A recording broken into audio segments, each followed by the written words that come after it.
हाँ,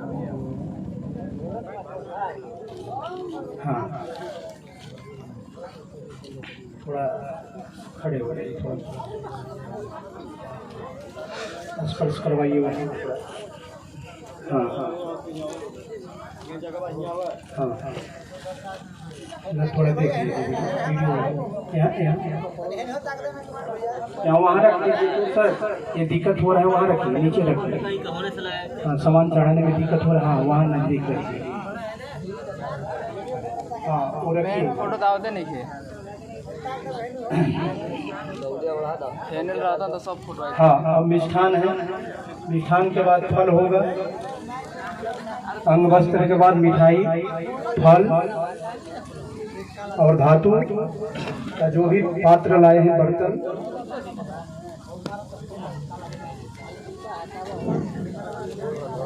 मैं बार बार रिपीट कर रहा हूँ, पुनरावृत्ति कर रहा हूँ कि ये ब्राह्मणवादी तरीके से तिलक नहीं है, बल्कि बौद्धिक धम्म तिलक है। बौद्धिक तरीके से, बौद्धिक रीति रिवाज से जो यहाँ बुद्धि और ज्ञान का उपयोग एवं प्रयोग किया जा रहा है।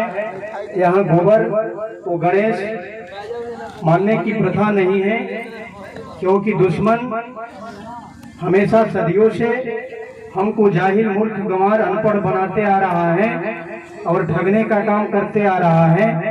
इसलिए हमें अपने महापुरुषों के नक्शे चिन्ह पर चलने के लिए आज यहाँ प्रतिज्ञा हमको लेना है, संकल्प लेना है, वचनबद्ध होना है, ताकि आने वाले हमारे जनरेशन, आने वाली नस्लें, आने वाली पीढ़ियाँ ताकि इसको देखे और उस नक्शे चिन्ह पर चलने का काम शुरू करे।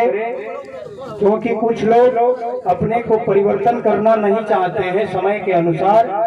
जो इंसान समय के अनुसार अपने को परिवर्तित नहीं करता है, दुनिया आगे निकल जाती है, इंसान वहीं पर छूट जाता है, खड़ा रह जाता है। इसलिए समय के अनुसार इंसान को परिवर्तन करना चाहिए। हम लोग बहुत बार परिवर्तन की बात करते हैं तो लोग कहते हैं कि हमारे बाप दादाओं ने ऐसा परंपरा रही है, करते आ रहा है, इसलिए हम बाप दादाओं का नक्शे चिन्ह पर चल रहे हैं। तो बाप दादाओं के समय में जो काम था वो आज परिवर्तित हो गया। आज बहुत से चीज देखने को नहीं मिल रहा है। फल है, फल उसमें है, इसमें है, ये तो दोनों फल दिखा दिखा। मिठाई का है।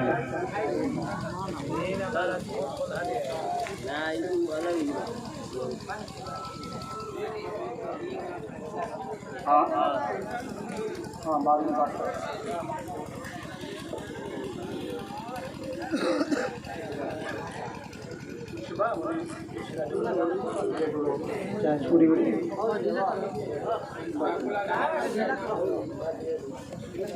अगर आज अपने बच्चों से पूछा जाए कि क्या तुम खेतों में बैलों से हल चलते हुए देखा है, तो बच्चा कहेगा कि बैल कैसा होता है, हल कैसा होता है।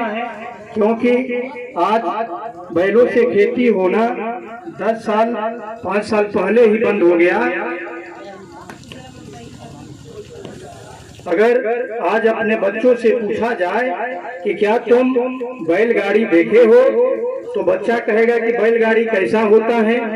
जबकि आज से 10 साल 15 साल पहले, 20 साल पहले बैलगाड़ी से ही लोग तिलक चढ़ाने, शादी करने, लड़का के यहाँ लड़की के यहाँ जाते थे। तो बहुत से परिवर्तन देखने को मिल रहा है। फल उठाइए, फल दीजिए ना सर, फल हाथ में दीजिए ना। हाँ फल कह रहे हैं, थोड़ा बोल रहे हैं। और मिठाई खाइए, मिठाइया, हाँ मिठाई यही ना है, हाँ दीजिए ना, यहाँ धराइए। हाँ पकड़ लीजिए।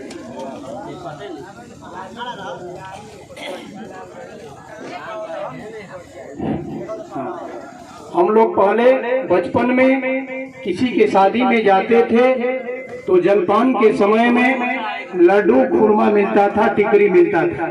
लेकिन आज 10 साल से ये देखने को मिल रहा है कि किसी के शादी तिलक में लड्डू, खुरमा, टिकरी नहीं मिल रहा है, बल्कि छेना का मिठाई मिल रहा है।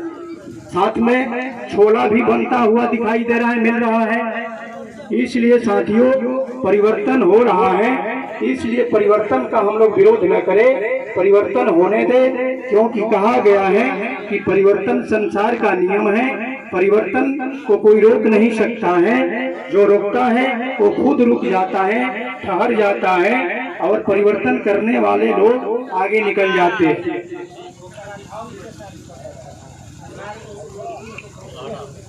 कुछ ऐसे भी धम बंधु होंगे जो उनको यह परिवर्तन स्वीकार नहीं होगा। आप पर आप दीजिए सर धम।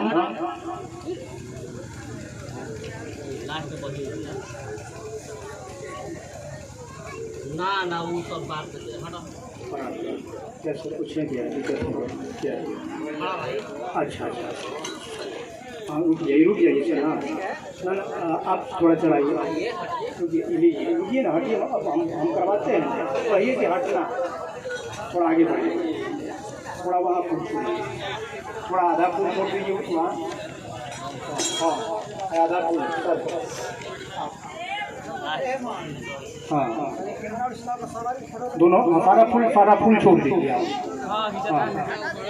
हाँ सर आप अरे हो हाँ, क्योंकि हमारे कन्या पक्ष के तरफ से तिलक चढ़ाने वाले कई फेज में हैं, जैसे बड़े भाई आ गए,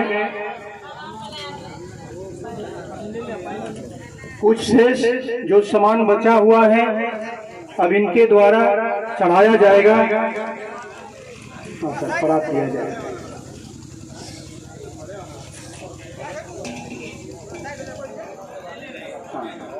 बैठ जा बेटा, तुम बैठ जा, ठहरना पड़े।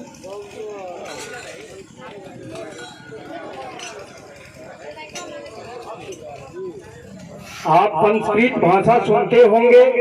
संस्कृत भाषा जो दुनिया का किसी देश, भारत के किसी राज्य का मातृभाषा नहीं है। संस्कृत भाषा जैसे मुगलों की भाषा फारसी, उर्दू, अंग्रेजों की भाषा अंग्रेजी, उसी तरह ब्राह्मणों की भाषा संस्कृत, जो मूल निवासी बहुजन समाज को मूर्ख जाहिल बनाने वाली भाषा, जिसको समझ में नहीं आता है, ताकि हाँ अब कोई क्रमता नहीं है, कोई क्रम नहीं, जो सामान आ रहा है वो देते हैं। मानो ना होता है कि जगह फोटो बना होता, टी शर्ट बना होते नहीं का है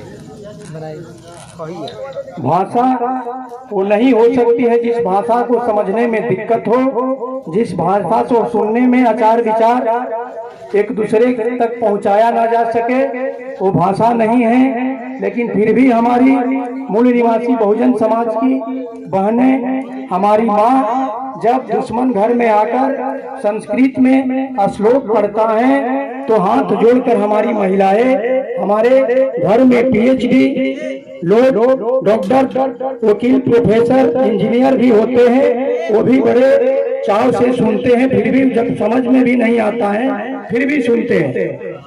जबकि किसी को हिम्मत नहीं होता है कि पंडित जी जो आज संस्कृत में श्लोक उच्चारण कर रहे हैं उसका थोड़ा हिंदी में उच्चारण करके बताइए। अगर पंडित जी हिंदी में उच्चारण करके शादी के श्लोक का अगर हिंदी रूपांतरित करके अगर बताएंगे तो आप उसका असली श्लोक का अर्थ समझ जाइएगा, और जीवन में कभी भी ब्राह्मण से कर्मकांड नहीं कराने का उसी दिन संकल्प ले लीजिएगा। क्योंकि सारी जो श्लोके हैं हमको जाहिल, गंवार, मूर्ख बनाने वाला ये तरीका है, और हमको उस श्लोक के अंतर्गत गाली भी देने की प्रथा है, लेकिन हम उसको समझ नहीं पाते। इसलिए साथियों हर तमाम जो भी उपासक एवं उपासिकाएं, धम बंधु यहाँ उपस्थित है, दोनों पक्षों के द्वारा, दोनों पक्षों के रिश्तेदार जो यहाँ धम तिलक उत्सव पर उपस्थित है, उन तमाम बंधुओं से, भाइयों से, साथियों से निवेदन करूंगा कि धम तिलक के साथ साथ धम विवाह करने का, क्योंकि एक कन्या पक्ष जिस दिन वर पक्ष के लोग अपनी बारात लेकर आपके दरवाजे पर जाएंगे। ये जो है नारियल है, इसका थोड़ा मैं इतिहास बता दूंगा कि नारियल को कैसे आज रूपांतरित, प्राचीन इतिहास को आज आधुनिक समय में, वर्तमान समय में ये नारियल चढ़ाने की प्रथा, नारियल जलाने की प्रथा, नारियल फोड़ने की प्रथा कब से ये शुरू हुआ, ये हमको जानना बहुत जरूरी है। जिस दिन जानेंगे उस दिन नारियल तोड़ना, फोड़ना, जलाना, चढ़ाना छोड़ देंगे। साथियों हमारे अच्छा ये तो बढ़िया है, धूप अगरबत्ती होना चाहिए। ये जैसे चावल है, प्रकृति जैसे हमने बताया प्राकृतिक सिद्धांत का पालन करना चाहिए, यानी प्रकृति में जैसे दिखाई देता है वैसा ही मानना चाहिए। तो चावल का रंग होता है सफेद, लेकिन हम लोग कई रंगों से, रंग से पीला, काला, लाल से रंग देते हैं। अब ये खाने लायक नहीं है, यानी उसका रंग, रूप, आकार, स्वरूप बदल देते हैं। यही प्रकृति कहता है कि हमको नहीं करना है, इंसान को नहीं करना है, प्रकृति का विरोध नहीं करना है। जो प्रकृति के साथ छेड़छाड़ करता है, प्रकृति उसको सबक सिखाती है। अब धान वाला प्रक्रिया है, धान हो जाएगा क्योंकि दोनों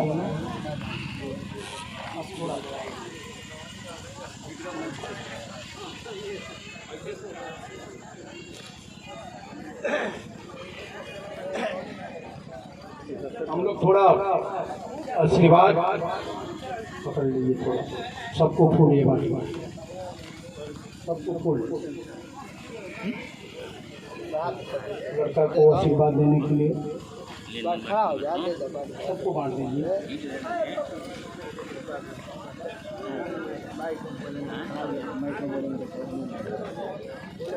और 2-4-5 मिनट, अधिक से अधिक 5 मिनट में ये संपन्न होगा, क्योंकि थोड़ा जो मैं नारियल का रहस्य बता दूं, उसके बाद आशीर्वाद दिया जाएगा। फूल जैसे अक्षत चावल छिड़कवाते हैं, फूल से ही वर्षा होगा और उसके बाद संपन्न होगा।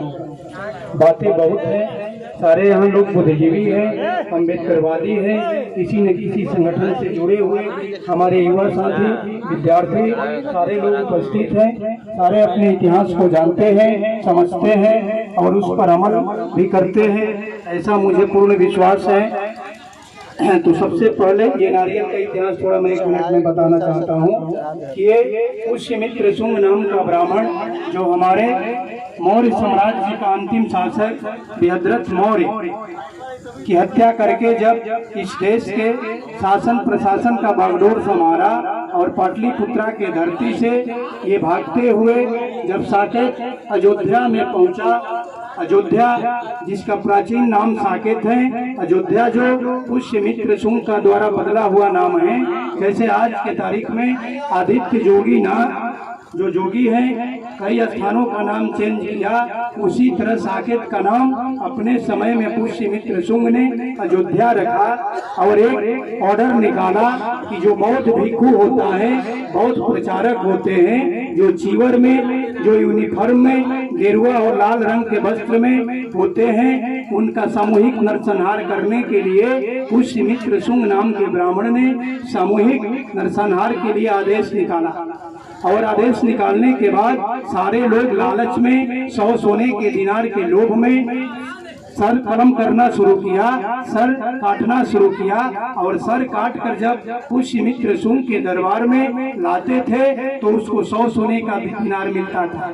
लेकिन बहुत चालाकी लोग कुछ करते थे कि एक ही सर कई बार दरबार में लेकर चले आते थे और राजा को समझने में थोड़ा परेशानी होती थी जो पुष्यमित्र शुंग था, और उसको भी 100 सोने का दिनार दिया जाता था। एक ही सर को दिखाकर कई सोने के दिनार लेकर लोग चले जाते थे, तो उसको पत्थर पर, उस चेहरा को, उस सर को, उस मुंडी को पत्थर पर पटक कर उसके चेहरा को बदल दिया गया,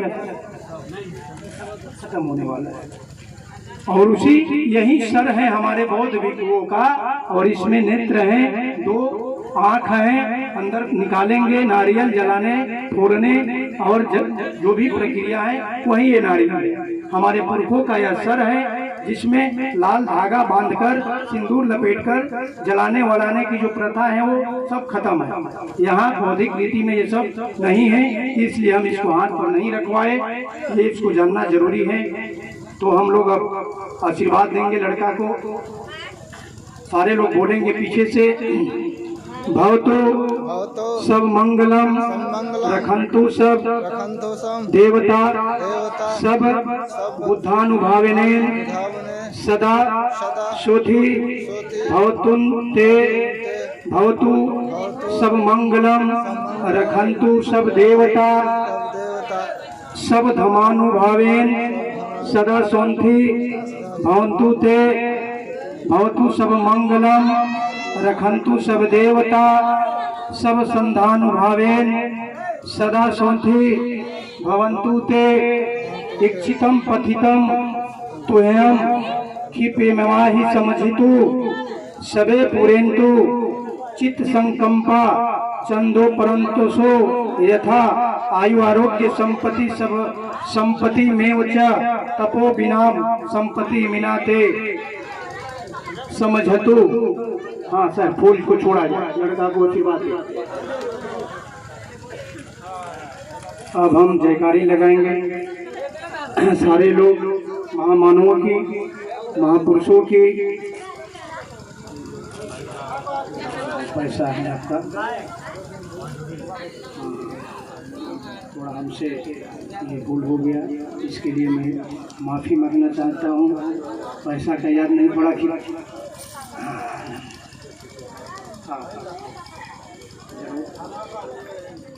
और ये धान है, इसको मिलाना नहीं है। आपका धान उधर दे दिया जाएगा, उधर का धान इधर ले लिया जाएगा। जो इसमें हल्दी, दूध, पैसा जो भी डाले हैं वो भी डाले होंगे, इधर ले लेते हैं। हाँ, उधर का धान जो है उसमें हल्दी जरूरी है। दूब इसलिए डाला जाता है कि दूब एक ऐसा पौधा है जो जितना धूप, जितना गर्मी होगा उतने ही हरा भरा होता है। इसलिए दोनों दंपति यानी वर पक्ष कन्या पक्ष सदैव हरा भरा रहे, सुखी रहे, इसलिए धूप का उपयोग किया जाता है।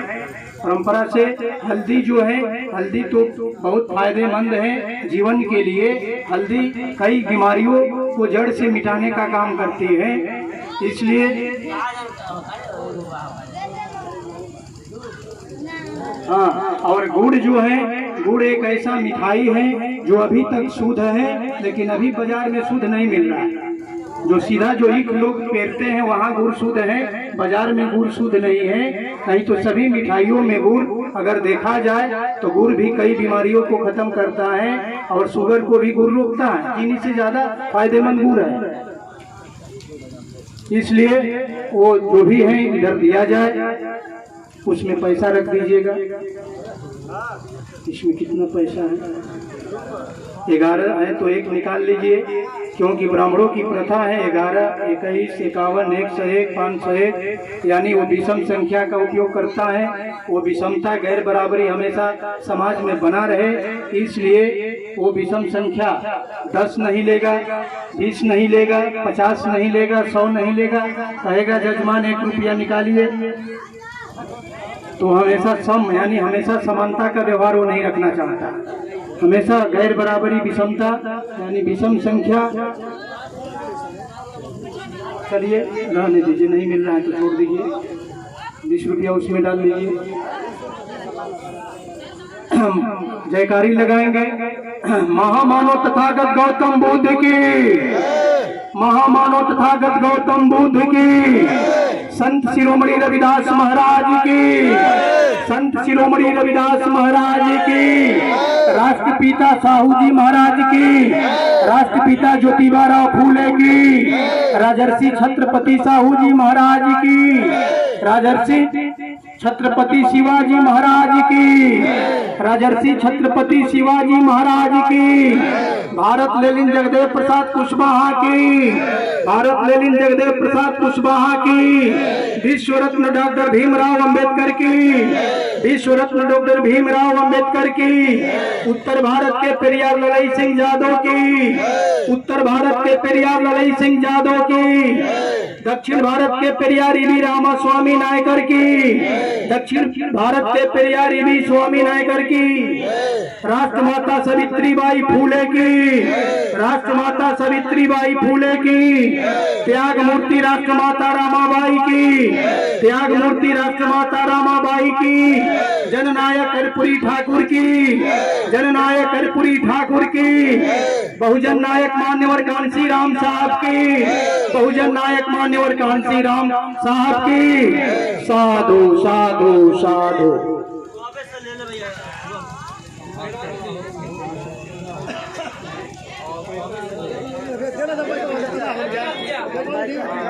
दे दो, हो गई दे दो।